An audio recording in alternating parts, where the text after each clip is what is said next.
Olá pessoal, eu me chamo Márcio Pena, bem-vindo à Semana Ação AVC.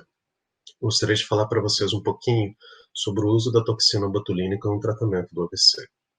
O que ocorre no cérebro quando alguém tem um AVC, quando sofre um AVC? Bom, o que você tem basicamente é um vaso cerebral que pode ser obstruído por um trombo, tá?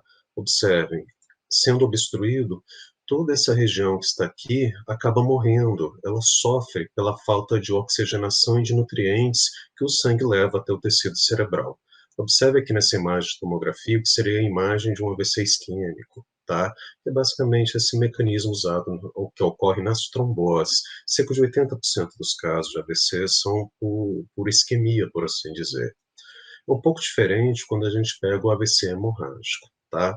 O vaso pode se romper, provocando um sangramento, igual a gente observa aqui nesse desenho e nessa foto aqui dessa tomografia. A morte daquela parte do cérebro que depende do vaso acaba acontecendo, porque uma vez que esse sangue está fora do vaso, no tecido, ele não nutre esse tecido, tá? Cerca de 15% dos casos, aproximadamente, são AVC hemorrágico. E um outro tipo de AVC, um pouco menos comum, é a chamada hemorragia subaracnoideia, quando o aneurisma se rompe, tá? Esse rompimento desse aneurisma, que é tipo uma saculação, como a gente observa aqui no vaso, ele se rompe, ele acaba banhando todo esse espaço que se chama de espaço subaracnoide do cérebro, e esse sangue, ele atrapalha toda a dinâmica da circulação do cérebro em boa parte dele ou como um todo. Observe que na tomografia fica esse aspecto bem grosseiro, branco aqui, que representa o sangue, tá? Os rompimentos dos aneurismos cerebrais e as hemorragias subaracnoideias são cerca de 5% dos casos de AVC. Bom, e que o AVC pode representar para um paciente? Nosso cérebro, deixar isso muito claro, acredito que vocês já tenham, já saibam disso, ele controla os nossos movimentos, controla as nossas sensações, os nossos sentidos e também os nossos sentimentos. Então, de certa forma, se você tem um AVC, você pode ter dificuldades motoras, você pode ter dificuldades sensitivas das mais diversas e também alterações do humor, como alterações do pensamento também, questões ansiosas e outras diversas dificuldades que podem se instalar. É importante dizer que o AVC não representa apenas isso para o paciente, mas o impacto também para as pessoas que cuidam dessa pessoa.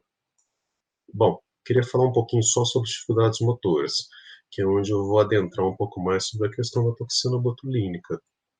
Bom, mais ou menos 65% dos pacientes que sofrem AVC apresentam o que a gente chama de hemiparesia. O que quer dizer esse nome? Hemi é metade, paresia, fraqueza. Hemiparesia, propriamente, é a fraqueza de uma metade do corpo, tá?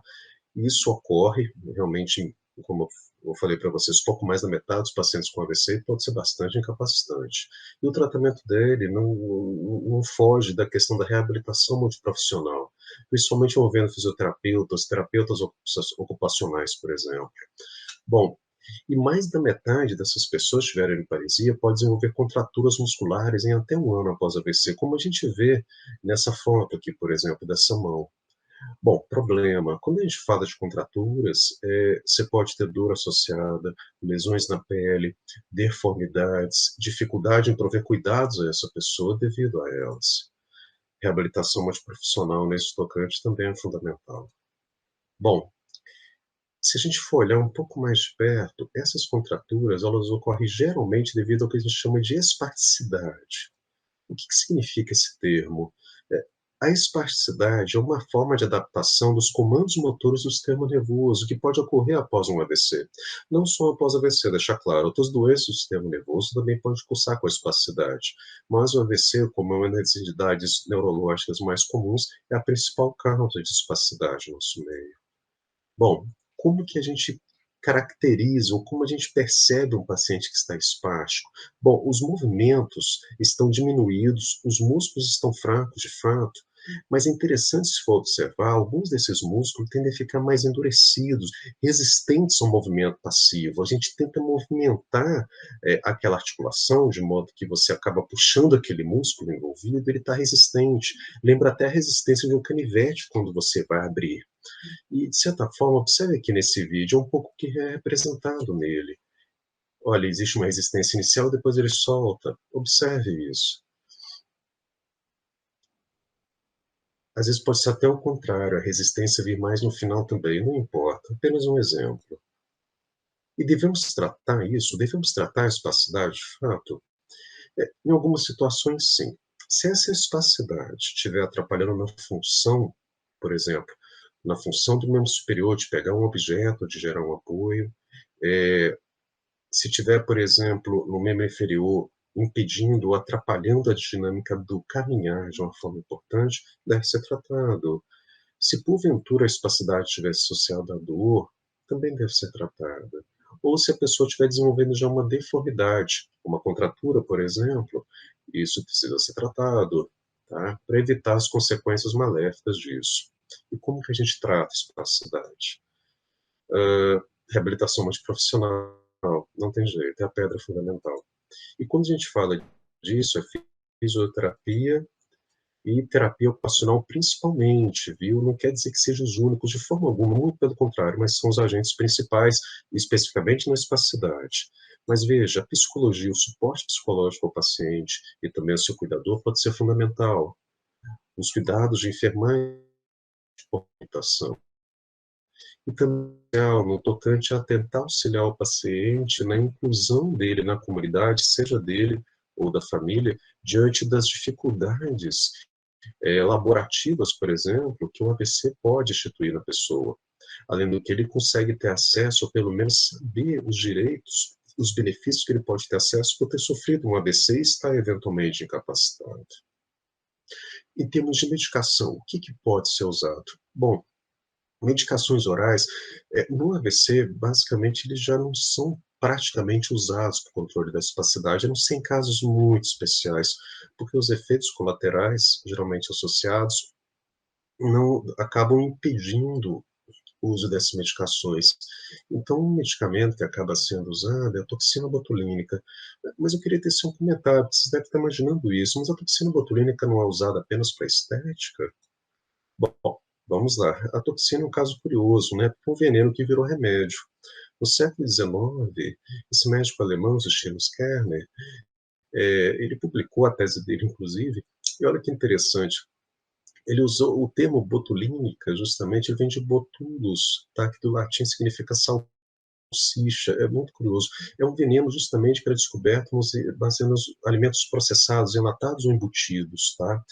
Demorou-se vários e vários anos, mas conseguiu descobrir que o que produzia essa toxina, esse envenenamento que era percebido, que era extremamente grave, era uma bactéria chamada de Clostridium botulinum, tá? E demorou-se, claro, diversos anos e muitas pesquisas para se entender realmente o mecanismo de ação dessa toxina. Aqui nessa foto, claro, um desenho, uma representação até um pouco complexa, mas eu queria só mostrar uma coisa para vocês. Isso aqui, ó, é como se fosse o neurônio, o pezinho do neurônio, o finzinho dele se comunicando com a célula muscular. Porque no sistema nervoso, nós temos os neurônios, que eles fazem basicamente todo o comando por atividade elétrica até os órgãos efetores. O músculo é um órgão efetor do movimento. Só que aquele impulso elétrico, quando eu cheguei aqui no pezinho, né, do neurônio, o que ele faz? Ele faz liberar substâncias químicas aqui que vão estimular o músculo para que o músculo contraia, tá? E justamente essa substância que está sendo liberada chama-se acetilcolina e está dentro dessas vesículas aqui. O que a toxina botulínica faz, que seria o fisiológico, que é o acoplamento dessas vesículas na membrana do pezinho para soltar a acetilcolina e chegar até o receptor, a toxina, que aqui está representada em preto, por essa vírgula em preto aqui, o que ele faz basicamente é gerar a ruptura das proteínas que vão dar o caminho para essa vesícula chegar até a membrana e ser liberada aqui nesse pé. Justamente o que acontece aqui é a ruptura dela, então essas vesículas não conseguem mais acoplar. Se elas não acoplam, elas ficam aqui perdidas dentro desse pezinho, por assim dizer, e não alcance essa fenda, que é a fenda sináptica, tá? De modo que a acetilcolina não consegue cair nesse espaço. Se ela não consegue cair nesse espaço, ela não vai estimular o receptor. É isso que a toxina faz. Bom, e como que é feito o tratamento com a toxina? Precisam ser feitas injeções, tá? São injeções na musculatura feitas por um profissional médico treinado a cada cerca de 3 ou 6 meses. Por que que habitualmente elas precisam ser refeitas?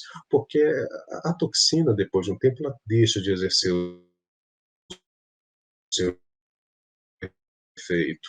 Mas veja, só ela isoladamente não adianta. O treinamento fisioterápico concomitante é fundamental, assim como atividades, outros terapeutas também. Por exemplo, terapeuta ocupacional em atividades que envolvem membro superior, principalmente mão, é extremamente importante estar nesse tipo de paciente, para que durante o período de ação da toxina você consiga treinar a pessoa, ela, ou a própria paciente consiga se treinar adequadamente para ganhar uma função, por exemplo, para melhorar uma amplitude de movimento, por exemplo, ou às vezes para até ajudar o cuidador naquele período de treinamento para ele ter uma maior facilidade em prestar um cuidado, como, por exemplo, auxiliar no colocar uma camisa, por exemplo, de higiene, como outro exemplo. Bom, quais os benefícios que a gente pode esperar do tratamento? Controle de dor, quando associado à espacidade, sim, pode melhorar. Prevenção das contraturas, que é algo importante mesmo. E facilitar cuidados, antes de tudo.